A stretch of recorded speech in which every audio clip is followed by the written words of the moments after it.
Once there was a boy named Nicky who wanted his new mittens made from wool as white as snow.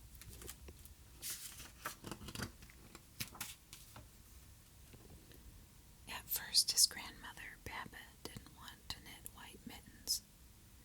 "If you drop one in the snow," she warned, "you'll never find it." But Nicky wanted snow-white mittens, and finally, Baba made them.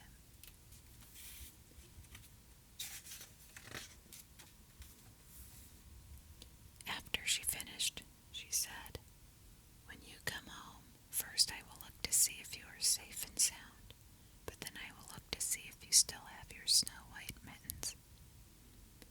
So off Nicky went, and it wasn't long until one of his new mittens dropped in the snow and was left behind.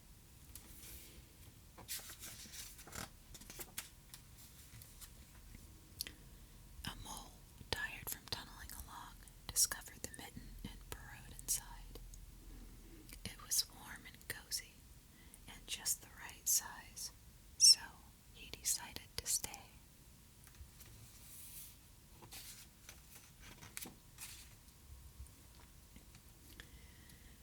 A snowshoe rabbit came hopping by. He stopped for a moment to admire his winter coat. It was then that he saw the mitten, and he wiggled in, feet first. The mole didn't think there was room for the both of them, but when he saw the rabbit's big kickers, he moved over.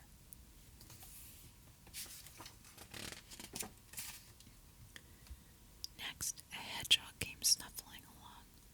Having spent the day looking under wet leaves for things to eat, he decided to move into the mitten and warm himself. The mole and the rabbit were bumped and jostled, but not being ones to argue with someone covered with prickles, they made room.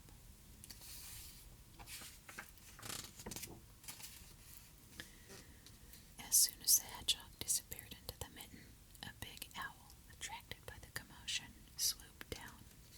When he decided to move in also, the mole, the rabbit, and the hedgehog grumbled, but when they saw the owl's glinty talons, they quickly let him in.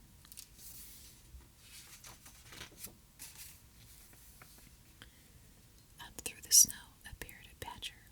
He eyed the mitten and began to climb in. The mole, the rabbit, the hedgehog, and the owl were not pleased. There was no room left, but when they saw his diggers, they gave him the thumb.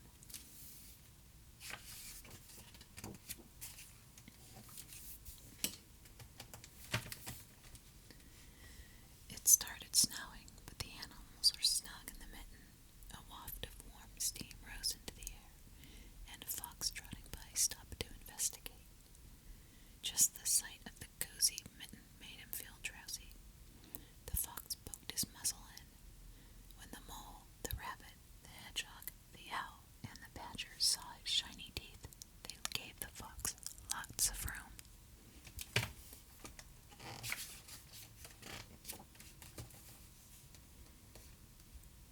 A great bear lumbered by.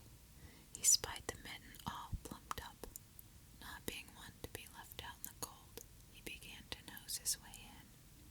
The animals were packed in as tightly as could be, but what animal would argue with a bear? The mitten swelled and stretched. It was pulled and bulged to many times its size, but Baba's good knitting held fast.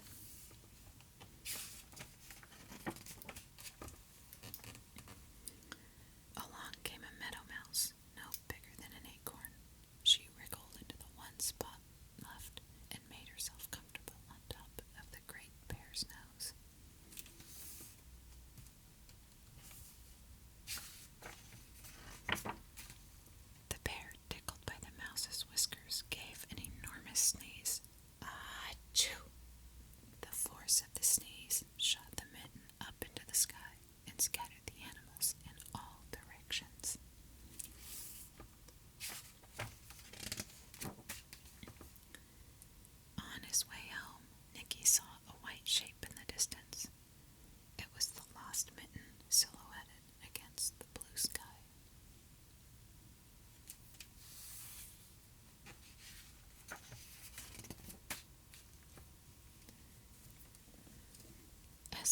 ran to catch a snow-white mitten. He saw Baba's face in the window. First, she looked to see if he was safe and sound, and then she saw that he still had his new white mittens.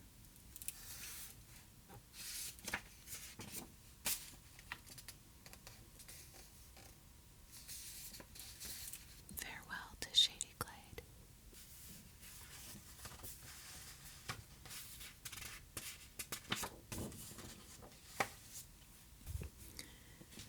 Shady Glade was a towering sycamore in a cluster of willows and cottonwoods along the banks of a winding creek. Early every spring, hundreds of birds flocked into the treetops to build their nests, raise their young, and then go their way at the end of the summer. The year-round population of the glade was no more than 16, half a dozen rabbits, a pair of possums, and a single skunk, 5 green frogs, 1 bullfrog, and an old raccoon. They lived there together in a peaceful, neighborly fashion. These simple woodland creatures were content to believe that nothing could ever spoil their quiet little world. They hardly noticed the big city looming up to the sky, way off in the distance. Then one spring there came a deep rumbling sound. The rumbling began early in the morning and continued on through the day. Then along toward the evening it suddenly stopped. Each day it grew louder and more ominous, and by the end of the week the rumbling shook the whole glade. The trees trembled to their very roots, and the creek shivered in its banks. The birds stopped in the middle of their songs and nest building, then without a word took off in a fluttering flurry and went streaking out of the glade in all directions.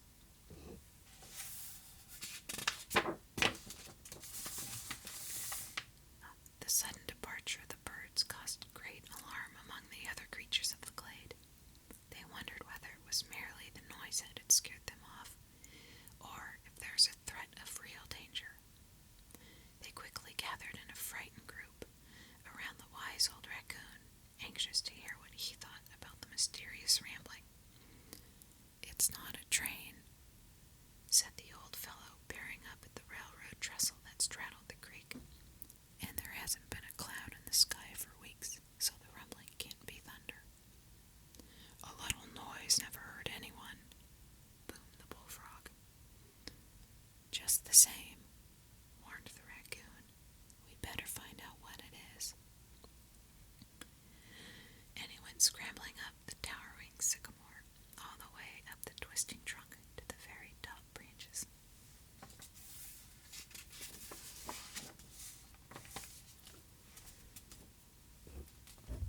Then, just beyond a hill, not more than 50 yards to the east, he spotted the rumblers. Monstrous machines gouging out whole clumps of trees in one scoop, a ton of earth in one bite, leaving nothing but their giant tracks on the barren ground. And they were heading straight for Shady Glade. "We're in for it," muttered the raccoon as he scurried down the tree to rejoin his friends. He tried his best to describe the gigantic mechanical monsters, but all his words and frantic gestures proved to be useless. The blank, befuddled faces gave no sign of understanding. Then, with a long forefinger, he attempted to draw one of the machines in the soft earth, a hodgepodge of scratchy lines, which merely confused them all the more. "Oh well," he sighed. "The monsters will stop work before nightfall, then you can all go see for yourselves."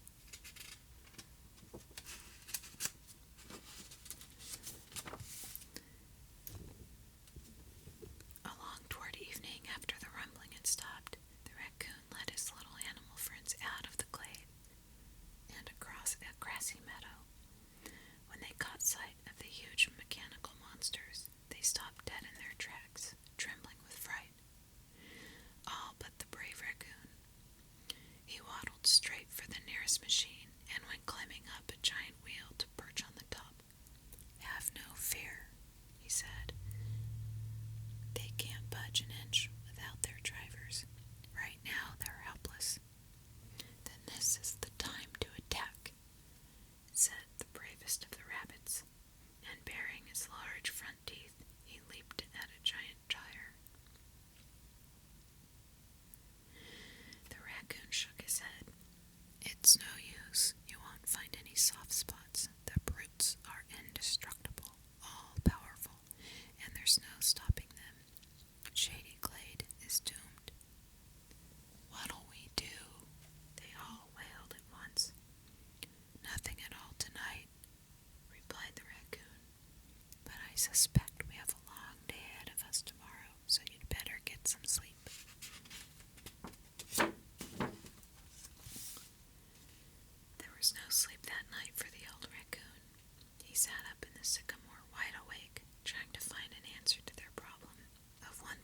certain they must leave Shady Glade. Where they would go, he had no idea.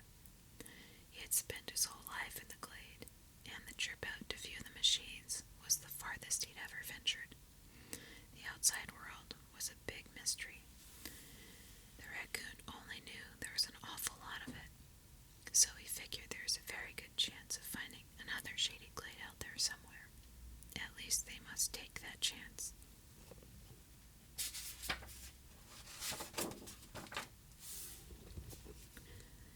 Early the next morning, the raccoon called his friends together. "There's no time to lose," he warned. "We must leave Shady Glade at once and go far, far away.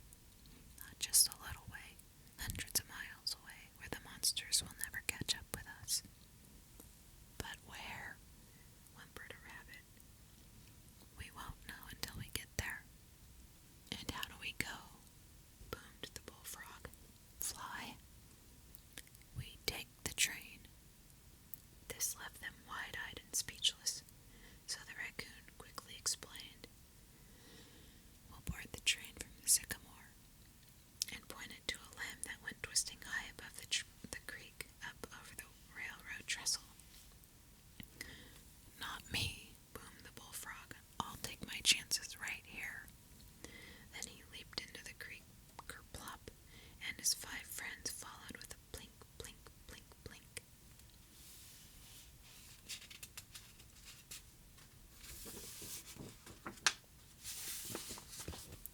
The rest were all eager and ready to go, and as the raccoon waddled up the limb, they were close at his heels. Halfway up, they were startled by a thundering roar as a giant bulldozer came crashing through the glade, sending an avalanche of earth and tree limbs tumbling into the creek. The frogs barely escaped. In a pop-eyed panic, they came leaping onto the bank and went humping up the sycamore to join the others.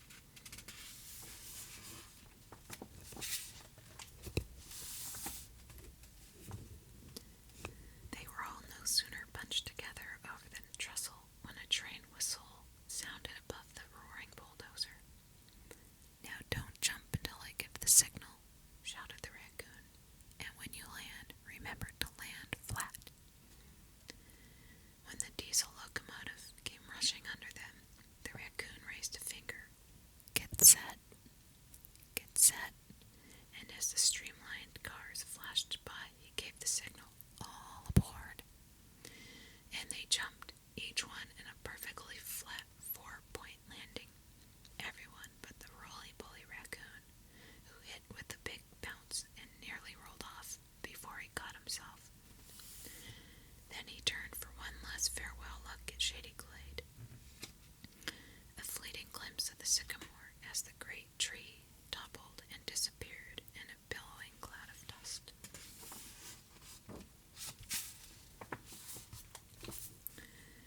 In a very few minutes, the streamliner was streaking along at top speed out into the open countryside.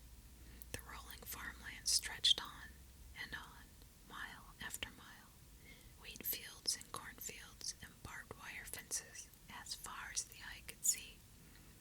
Now and then they spied a clump of trees beside a creek and a patch of woods here and there, but if these places were anything like Shady Glade, it was hard to tell. They went flashing by much too quickly. "If we should find a likely spot," grumbled the bullfrog, "do we take a flying leap off the train and break every bone?" The raccoon didn't answer, for that was the very thing he was worried about. "Well, I know one thing," continued the frog. "This train won't stop until it comes to a big city. I'll bet a hind leg on that."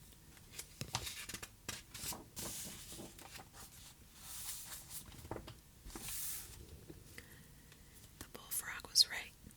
Late in the afternoon, the streamliner gradually began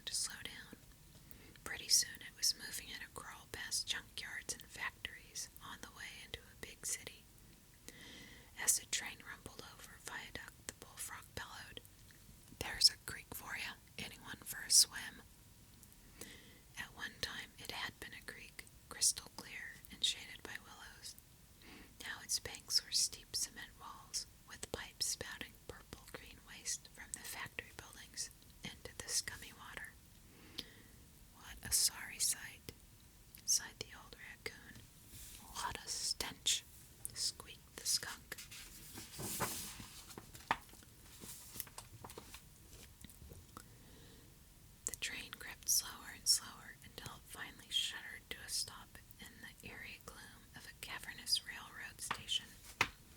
I have a hunch this is the end of the line, boomed the bullfrog, and the end of us, too. All we can do, replied the raccoon, is wait and see. They waited while the station clock ticked away an hour, and they watched the people crowding on and off the coaches. Streamliners kept coming and going, but still their train gave no sign of moving, and it appeared that once again the bullfrog was right, when suddenly the conductor shouted, "All aboard! All aboard!" The coaches jerked forward, and the train rumbled out of the station and on across the city, gaining speed as it went, until once more they were streaking along in the open countryside.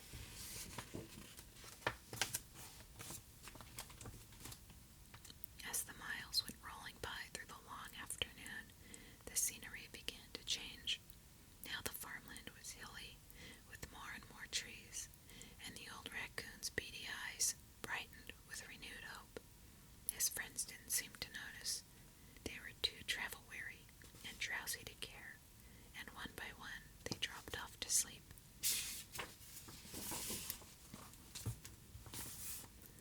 The streamliner raced on through the evening, then on into the night, past miles and miles of dense forest and winding streams.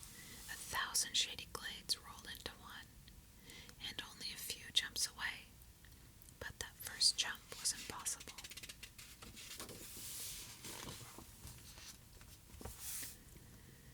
At last the wary raccoon decided to join his friends. He curled himself into a fuzzy ball and was just about to doze off, when suddenly there came a screeching of wheels, a hissing of brakes, then a thundering boom as all the cars came jolting together. The raccoon, the rabbits, the possums, the skunk, and the frogs went skidding and tumbling halfway down the car to pile up in a heap. Then there was silence.